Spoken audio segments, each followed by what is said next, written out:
Clip number 671۔ اس clip میں آپ قرآن پاک کی سورہ نحل کی آیت نمبر 47 سے 49 تک کی تلاوت، ترجمہ اور تفسیر قرآن صراط الجنان سماعت فرمائیں گے۔ بسم اللہ الرحمن الرحیم۔ ترجمہ: اللہ کے نام سے شروع جو نہایت مہربان رحمت والا ہے۔ او یأخذہم علی تخوف فإن ربکم لرؤوف رحیم۔ ترجمہ: یا انہیں آہستہ آہستہ نقصان پہنچاتے ہوئے پکڑ لے تو بے شک تمہارا رب نہایت مہربان اور رحمت والا ہے۔ او یأخذہم، یا انہیں پکڑ لے۔ اس آیت کا ایک معنی یہ ہے کہ اللہ تعالیٰ شروع سے ہی انہیں عذاب میں گرفتار نہیں کرے گا، بلکہ پہلے انہیں خوف میں مبتلا کرے گا، پھر اس کے بعد انہیں عذاب میں گرفتار کر دے گا۔ خوف میں مبتلا کرنے کی صورت یہ ہوگی کہ اللہ تعالیٰ ایک گروہ کو ہلاک کر دے گا تو اس کے قریب والے اس خوف میں مبتلا ہو جائیں گے کہ کہیں ان پر بھی ویسا ہی عذاب نازل نہ ہو جائے۔ ایک طویل عرصے تک وہ اس خوف اور وحشت میں مبتلا رہیں گے، اس کے بعد ان پر عذاب نازل ہوگا۔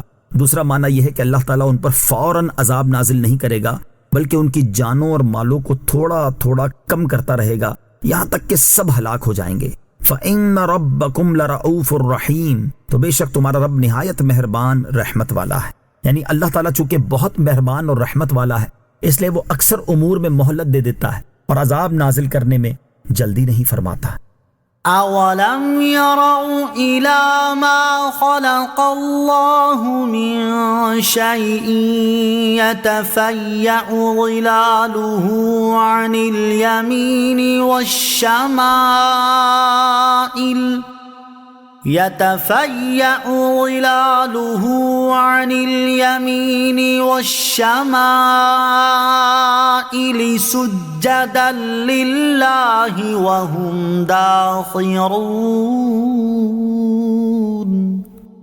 ترجمہ: اور کیا انہوں نے اس طرف نہ دیکھا کہ اللہ نے جو چیز بھی پیدا فرمائی ہے اس کے سائے اللہ کو سجدہ کرتے ہوئے دائیں اور بائیں جھکتے ہیں اور وہ سائے عاجزی کر رہے ہیں۔ اولم یروا، اور کیا انہوں نے نہ دیکھا؟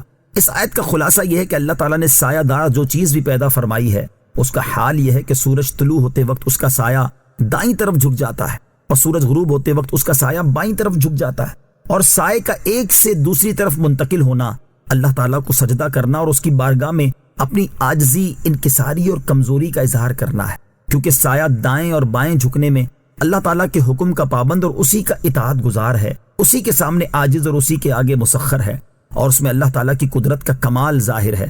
اور جب کفار سایہ دار چیزوں کا یہ حال اپنی آنکھوں سے دیکھتے ہیں تو انہیں چاہیے کہ وہ اس میں غور و فکر کر کے عبرت و نصیحت حاصل کریں کہ سایہ وہ چیز ہے جس میں عقل، فہم اور سماعت کی صلاحیت نہیں رکھی گئی، تو جب وہ اللہ تعالیٰ کا اطاعت گزار ہے اور صرف اسی کو سجدہ کر رہا ہے تو انسان جسے عقل، فہم اور سماعت کی صلاحیت دی گئی ہے اسے زیادہ چاہیے کہ وہ اللہ تعالیٰ کی اطاعت و فرما برداری کرے اور صرف اسی کے آگے سجدہ ریز ہو۔ وَلِلَّهِ يَسْجُدُ مَا فِي السَّمَاوَاتِ وَمَا فِي الْأَرْضِ مِن دَابَّةٍ وَالْمَلَائِكَةُ وَهُمْ لَا يَسْتَكْبِرُونَ۔ ترجمہ: اور جو کچھ آسمانوں میں ہے اور جو زمین میں چلنے والا ہے، اور فرشتے سب اللہ ہی کو سجدہ کرتے ہیں اور فرشتے غرور نہیں کرتے۔ وَلِلَّهِ يَسْجُدُ، اور اللہ ہی کو سجدہ کرتے ہیں۔ علماء فرماتے سجدہ دو طرح کا ہوتا ہے، نمبر 1 سجدہ عبادت، جیسا کہ مسلمانوں کا اللہ عز و جل کے لیے سجدہ، نمبر 2 سجدہ بمعنی اطاعت اور عاجزی، جیسا کہ سایہ وغیرہ کا سجدہ۔ ہر چیز کا سجدہ اس کی حیثیت کے مطابق ہے۔ مسلمانوں اور فرشتوں کا سجدہ سجدہ عبادت ہے، اور ان کے ماں سوا کا سجدہ سجدہ بمعنی اطاعت اور عاجزی ہے۔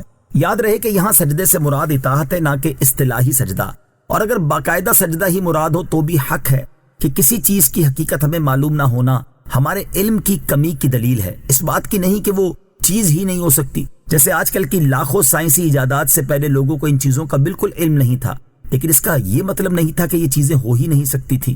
یہی صورت سایوں کے سجدہ کرنے میں سمجھ لی جائے، اور یہی جواب مخالفین اسلام کے سائنسی اعتبار سے اسلام کے خلاف اکثر اعتراضوں کا ہے۔ نوٹ: یاد رہے کہ یہ آیات سجدہ میں سے ہے، اس کے پڑھنے اور سننے والے پر سجدہ تلاوت لازم ہو جائے گا۔ سجدہ تلاوت کے چند احکام سورہ اعراف آیت نمبر 206 میں گزر چکے ہیں۔ مزید مسائل جاننے کے لیے بحر شریعت حصہ 4 سے سجدہ تلاوت کا بیان مطالعہ کیجئے۔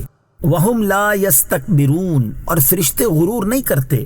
اس آیت سے ثابت ہوا کہ فرشتے تمام گناہوں سے معصوم ہیں، کیونکہ اللہ تعالیٰ کا یہ فرمانا کہ وہ غرور نہیں کرتے اس بات کی دلیل ہے کہ فرشتے اپنے پیدا کرنے والے اور بنانے والے کے اطاعت گزار ہیں، اور وہ کسی بات اور کسی کام میں بھی اللہ تعالیٰ کی نافرمانی نہیں کرتے۔